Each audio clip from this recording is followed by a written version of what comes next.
एक बार की बात है। एक गांव में एक ब्राह्मण रहता था। वह सुबह उठता, नहाता, पूजा करता, खाना खाता और फिर सो जाता था। उसके पास किसी भी चीज की कमी नहीं थी। एक बड़ा खेत, खाना पका कर देने वाली एक सुंदर सी पत्नी और 2 बच्चों का अच्छा परिवार था।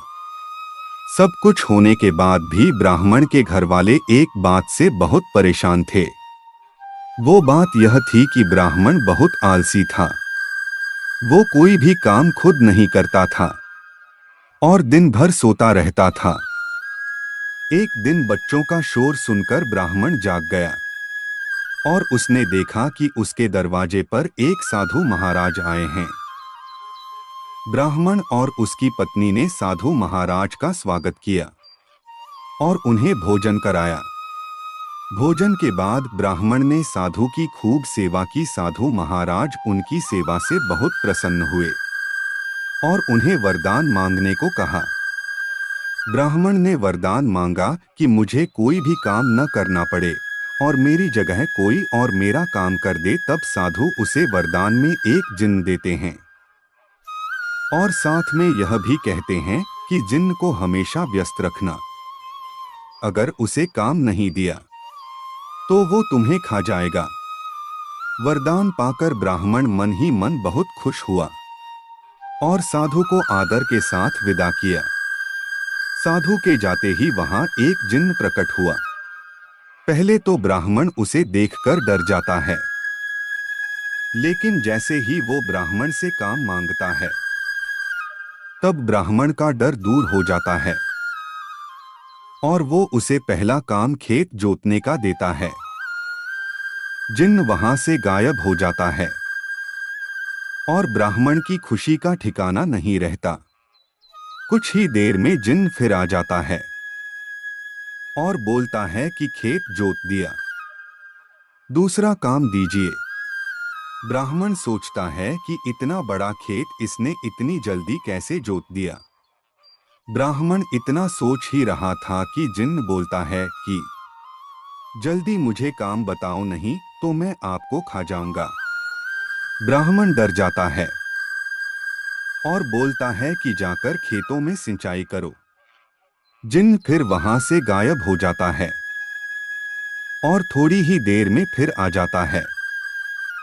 जिन्न आकर बोलता है कि खेतों की सिंचाई हो गई, अब अगला काम बताइए।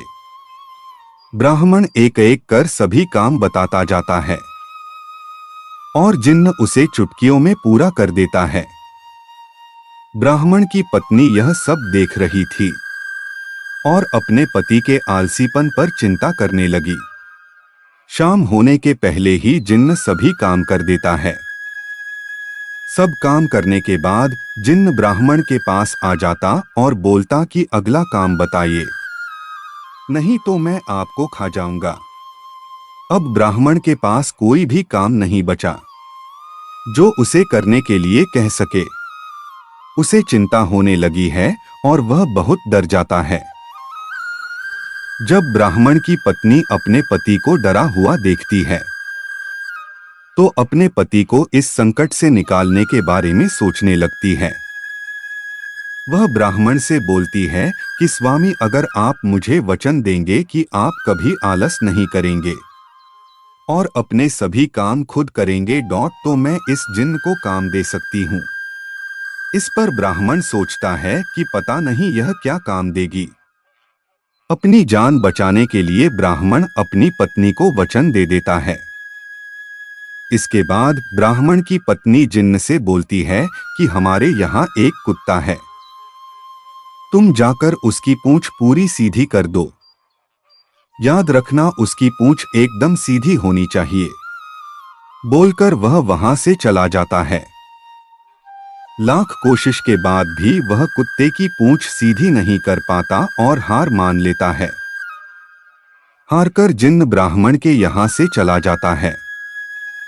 उस दिन के बाद से ब्राह्मण अपने आलस को छोड़कर सभी काम करने लगता है और उसका परिवार खुशी खुशी रहने लगता है। हमें कभी आलस नहीं करना चाहिए। आलस करने से हम मुसीबत में फंस सकते हैं। इसलिए हमें आलस छोड़कर अपना काम खुद ही करना चाहिए।